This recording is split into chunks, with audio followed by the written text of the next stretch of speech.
Things are happening at Newcastle United. So from a David Ornstein exclusive on Newcastle's potential new signing to a massive €40 million bid being submitted. We'll also discuss the latest on Palhinha and the newly linked Nicolas Seiwald.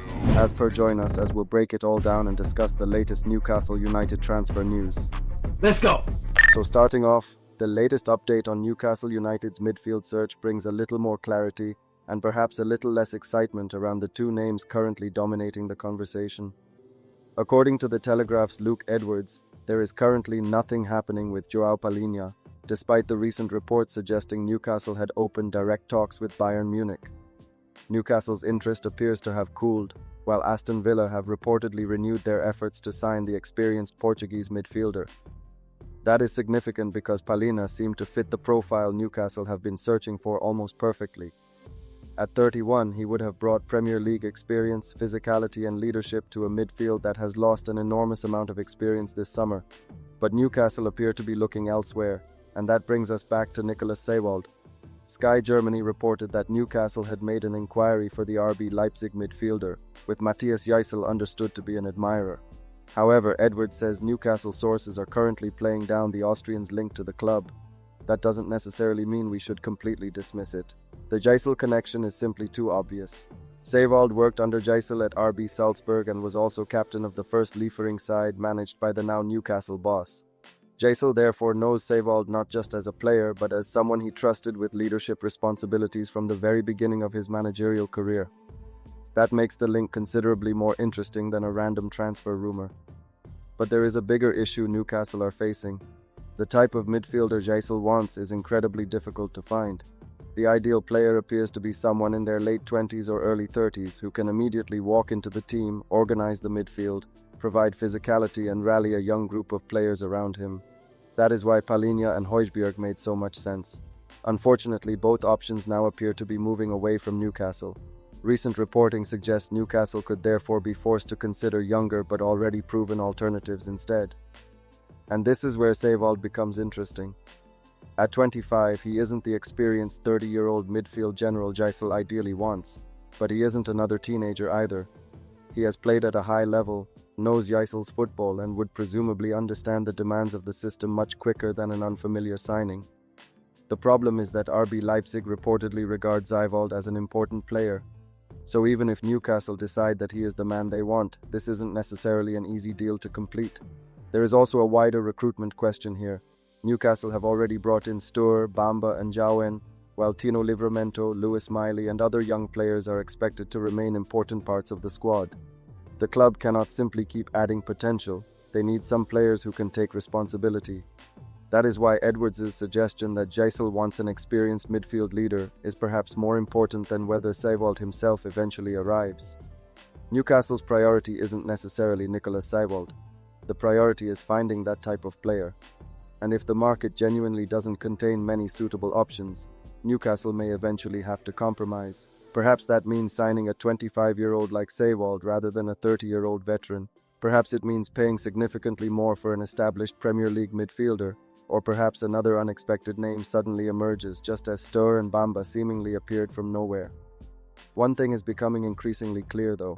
Newcastle need an experienced midfielder before this window closes.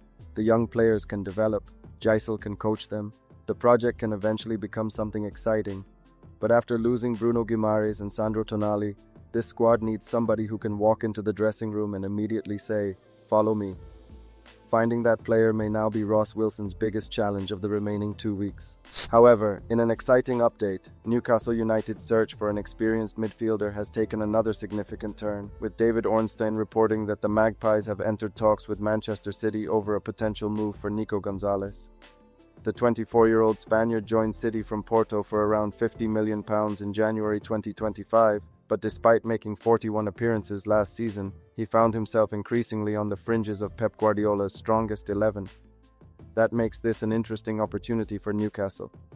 Gonzalez isn't simply another young midfielder with potential. He has already played at the highest level, experienced the demands of Manchester City and competed in both the Premier League and Champions League.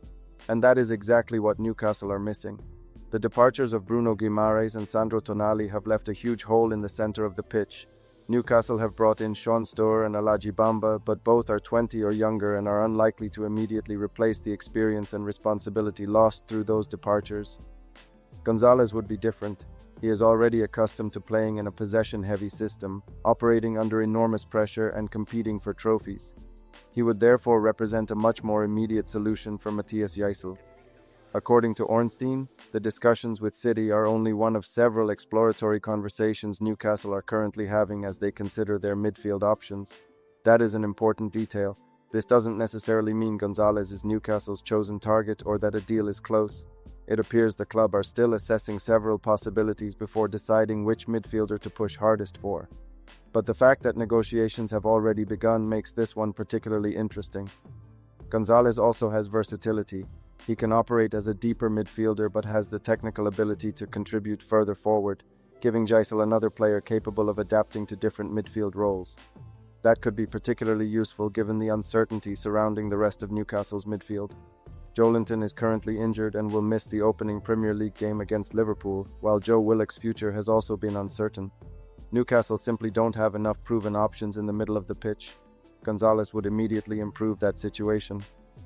There is also the question of why Manchester City would consider selling a player they paid £50 million for only 18 months ago. His lack of regular starts under Guardiola is certainly a factor. Despite making 41 appearances last season, Gonzalez started only 2 matches after January, suggesting that he isn't currently considered a first-choice midfielder at the Etihad. For Newcastle, that could be an opportunity. The player is still only 24, but he already has experience that Newcastle's younger midfield additions simply don't possess. And importantly, he has something to prove. A move to St. James's Park could give Gonzalez the regular football that has been difficult to find at Manchester City while allowing Newcastle to acquire a player who has already experienced the highest level of the game. The biggest question will obviously be the price. City paid around £50 million for him, and it is difficult to imagine them simply accepting a huge loss on their investment. Newcastle also need to be careful after spending heavily elsewhere this summer. But if City are willing to negotiate a sensible deal, this could be one of the more logical midfield targets Newcastle have been linked with. The club have spent much of the summer signing potential. What they need now is proven quality. Nico Gonzalez would provide exactly that. He's not Bruno Guimaraes, he's not Sandro Tonali. Newcastle shouldn't try to pretend otherwise. But he could give Gisel a technically gifted, tactically experienced midfielder who can step straight into Premier League football and help stabilize a midfield that has been completely reshaped this summer. And with the new season starting this weekend, Newcastle don't have the luxury of waiting forever. The exploratory talks are underway. Now it comes down to whether Newcastle decide Gonzalez is the midfielder they want to make a serious push for. Then the Wilfried Singo links are becoming increasingly interesting, but this is one where Newcastle United fans should probably keep the excitement under control for now.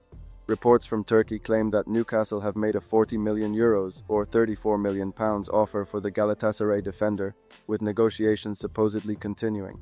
However, the evidence isn't completely convincing yet, with some reports identifying Newcastle specifically while others only describe the interested club as an unnamed Premier League side. So at this stage, the €40 million bid should be treated as a report rather than established fact. That said, Singo would make a lot of sense for Newcastle. The arrival of Amar Dedic means Newcastle no longer desperately need another specialist right-back.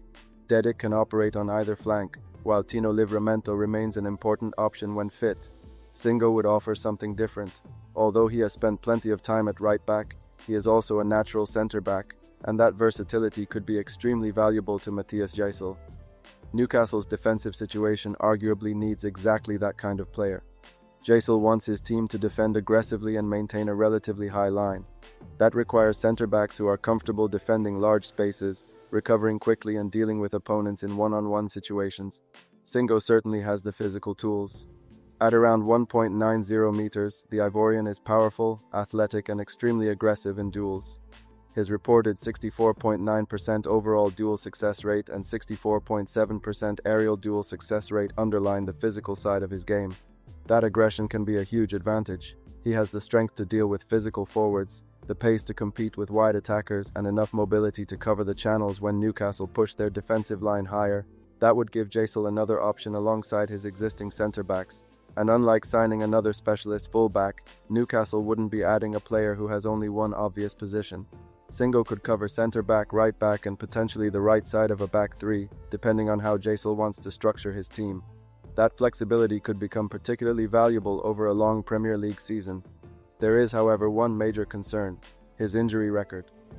Singo missed periods of last season with muscular and tendon problems, while he also suffered a hamstring issue during Ivory Coast's World Cup defeat to Germany. He has since returned to partial training and was on the bench for Galatasaray's league opener, so the situation isn't necessarily alarming, but Newcastle would certainly need to conduct thorough medical checks before committing €40 million. And Galatasaray are under absolutely no pressure to sell. Singo only joined them from Monaco last summer and signed a contract running until 2030. Galatasaray reportedly paid around €30.77 million for him, while Monaco retain a 10% share of any profit from his future sale. That means €40 million would represent a very healthy return after only one season, but Galatasaray don't have to accept it. They can simply say no. And if they genuinely consider Singo indispensable for their domestic and European ambitions, Newcastle may have to offer significantly more to change their minds. There is also an interesting potential domino effect. Reports suggest Galatasaray could look towards Sacha Boey as a replacement should Singo leave. That would certainly make the situation worth monitoring, because Galatasaray wouldn't want to weaken their squad without having a solution ready. From Newcastle's perspective, though, Singo is a very logical profile.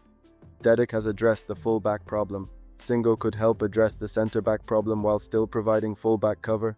That's exactly the sort of multifunctional recruitment Newcastle should be considering at this stage of the window. The question isn't whether Singo would improve Newcastle. He almost certainly would. The question is whether Newcastle are actually prepared to pay €40 million for him, and whether Galatasaray are prepared to let him go. For now, I'd put this firmly in the interesting but unconfirmed category. If Newcastle really have put €40 million on the table, however, then this is a serious offer rather than a speculative inquiry, and it would tell us a lot about what Jaisal wants from his new-look Newcastle defense. A physically dominant, versatile defender who can play centre-back and right-back while operating in a high defensive line. You can certainly see the appeal.